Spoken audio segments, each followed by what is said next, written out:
Global statistics show a cyber attack occurs every 39 seconds.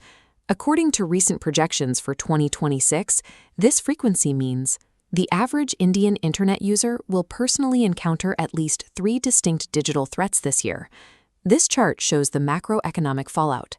In 2025, over 65 lakh cybercrimes were reported, siphoning 1.25 lakh crore rupees from the national economy, a figure that rivals the entire budgets of some government departments.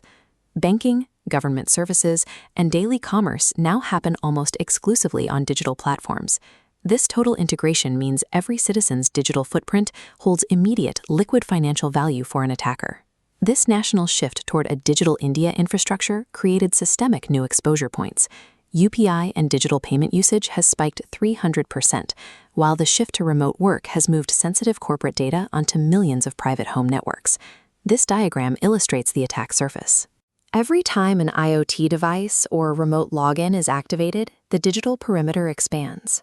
Attackers use AI to scan these new entry points simultaneously, hunting for personal data, the primary target of modern theft. We no longer keep our sensitive information behind a single locked door. We operate inside a sprawling digital glass house, where exposure is the default state of being online. An intrusion rarely starts with a complex hack. It usually begins with a trap, a phishing email designed to steal login credentials, or a fraudulent QR code promising a quick UPI payment. A single misclick allows malware, malicious software designed to damage or disable computers, to enter the system. From there, it moves laterally until it executes ransomware, a specific attack that encrypts the user's data and demands a financial payout to unlock it. These localized attacks on personal devices are often stepping stones. Attackers use compromised individual accounts to bypass perimeter defenses and gain access to centralized financial and government data hubs. Because a breach spreads like a biological infection, relying on a single password or antivirus program fails. Containing the spread requires a deep, layered architectural quarantine. This model visualizes the security stack. The outermost ring represents network and cloud security. With 80% of business operations now stored on remote servers, these fences monitor incoming traffic for unauthorized access. Moving inward, we find application and information security. This layer acts as an inner vault, encrypting raw data like banking details and medical records directly within the software itself. The next layer is endpoint security. This places armor directly on individual hardware like laptops and mobile phones, serving as a vital failsafe for employees working outside of secure office networks. Navigating between these layers requires identity and access management, heavily reliant on 2FA.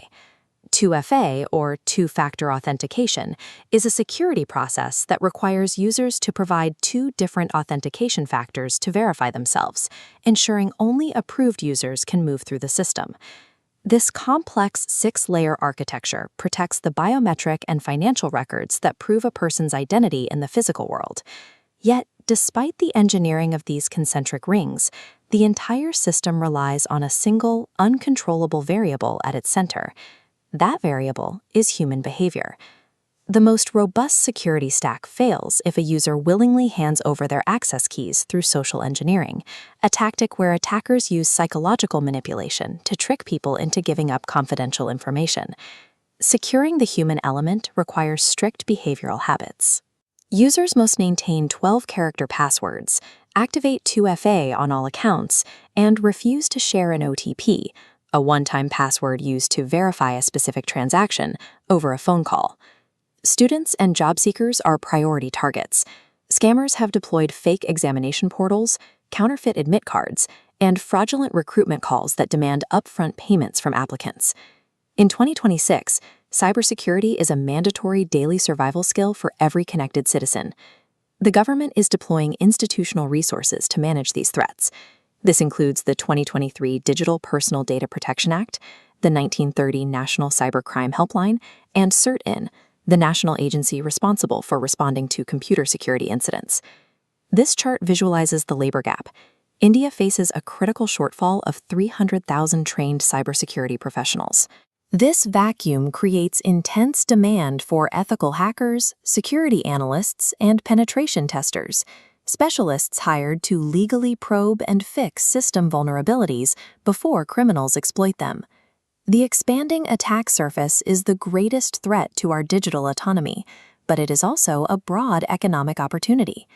The outcome depends entirely on our readiness to adapt.